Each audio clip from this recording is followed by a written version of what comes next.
the point here is, dealing with the Straits of Hormuz, certainly this is a prize that Iran does not want to give up. And what do I mean by that? It was the vehicle they used to get a ceasefire when they took control of it. They have never, ever had control of the Straits of Hormuz before. They will likely open it, but what they want to do is maintain authority over it. And they are claiming right now that this is their water and Oman's waterway, and therefore they have territorial control over it. General, I apologize. Got to cut this segment short. I'm being told the vice president is ready at the White House. We'll talk to you again soon. President Trump set to huddle with his cabinet at Camp David tomorrow morning after saying talks with Iran are going nicely, but insisting he will only cut a, quote, great deal or else none at all. Iran's regime's issuing new warnings today after the War Department launched what they are calling self-defense strikes. The U.S. official tells Fox this does not mean that the ceasefire is now over. Iran's foreign ministry, though, is threatening consequences now, saying, quote, the Islamic Republic of Iran will leave no act of aggression unanswered. Fox Business correspondent Ashley Webster reports live from Tel Aviv for us this afternoon. Hey, Ashley.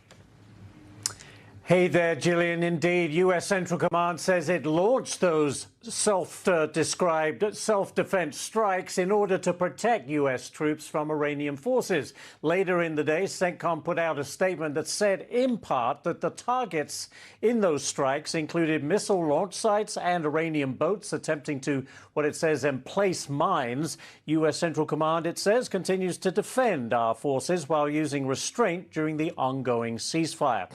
As you would imagine, the strikes drew instant anger from Iran, who accused the U.S. of a gross violation of a ceasefire. Listen.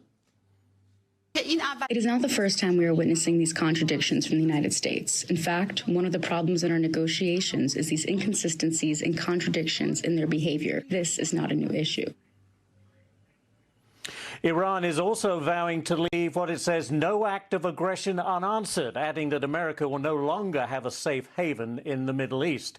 Well, despite the escalation of tensions, U.S. Secretary of State Marco Rubio says the administration is committed to a peace deal, even though the process has been painfully frustrating. Listen.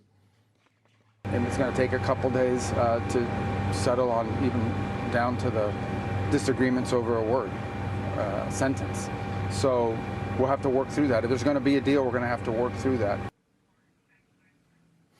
And by the way, as the talks continue between the U.S. and Iran, Israel has expanded its ground operations in southern Lebanon to beyond areas that it has previously occupied.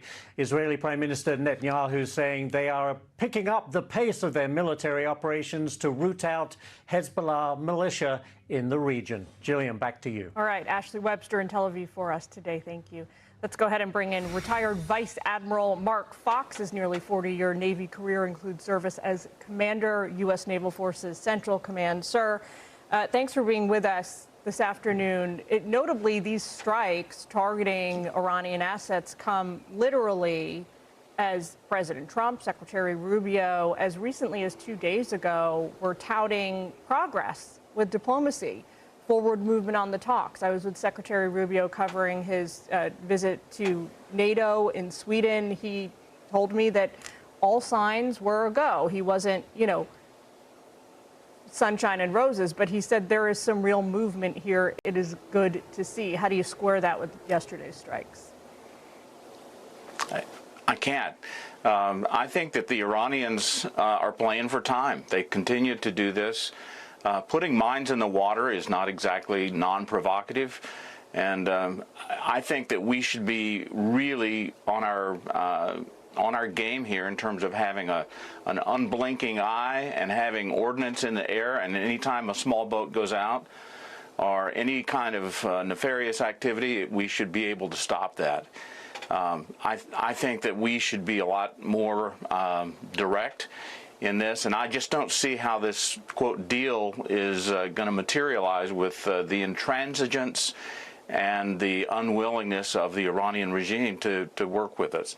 And whether, sir, yesterday's strikes are offensive or defensive, we are seeing a lot of proverbial shots fired now at this point for the administration to be insisting that the ceasefire is still in effect. What do you make of that?